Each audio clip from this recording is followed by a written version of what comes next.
নমস্কার সকলকে। সকলে কেমন আছেন? চলে এসেছি আবারও একটা নতুন রেসিপি নিয়ে। তো আজকে বানাবো দই চিকেন, খুবই সহজ পদ্ধতিতে। তো প্রথমে আমরা চিকেনটাতে গোলমরিচ গুঁড়ো আর নুন দিয়ে ম্যারিনেট করে রেখে দেব।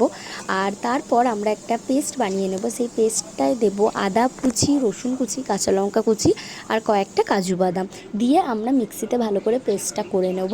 তারপর কড়াতে দেব আমরা সাদা তেল। সাদা তেলের মধ্যে আমরা যে আগে থাকতে ম্যারিনেট করে চিকেনটা রেখেছিলাম সেটা হালকা ব্রাউন করে ভেজে তুলে নেব। ভেজে তুলে নেওয়ার পর কড়াতে আমরা দিয়ে দেব গোটা গরম মশলা আর পেঁয়াজ কুচি। পেঁয়াজগুলো খুবই ঝিরিঝিরি করে কুচি করেছি যাতে কোনো অসুবিধা না হয়। পেঁয়াজটা দেখব হালকা ব্রাউন কালার যখন হয়ে যাবে, তারপর আমরা আগে থাকতে যে আদা রসুনের পেস্টটা বানিয়ে রেখেছি সেটা দিয়ে ভালো করে কষে নেব। আর তাতে মশলা হিসেবে দেব সামান্য ধনে গুঁড়ো, একটু মৌরি আর পরিমাণ মতো নুন। ভালো করে মশলাটা কষানো হয়ে গেলে আমরা দিয়ে দেব ফেটিয়ে রাখা টক দই। টক দই দিয়ে ভালো করে মিশিয়ে নেব। আর এটা লক্ষ্য রাখবেন যখন টক দইটা দেবো তখন যেন গ্যাসের ফ্লেমটা একদম লো থাকে। তারপর ভেজে থাকা চিকেনগুলো আমরা তাতে দিয়ে ভালো করে মিশিয়ে নেব এবং খানিকক্ষণ চাপা দিয়ে রেখে দেব। আর তারপরে যে মশলাটা খুব দরকারি আমরা একটা বানিয়ে নেব, এটা হচ্ছে জিরের গুঁড়ো।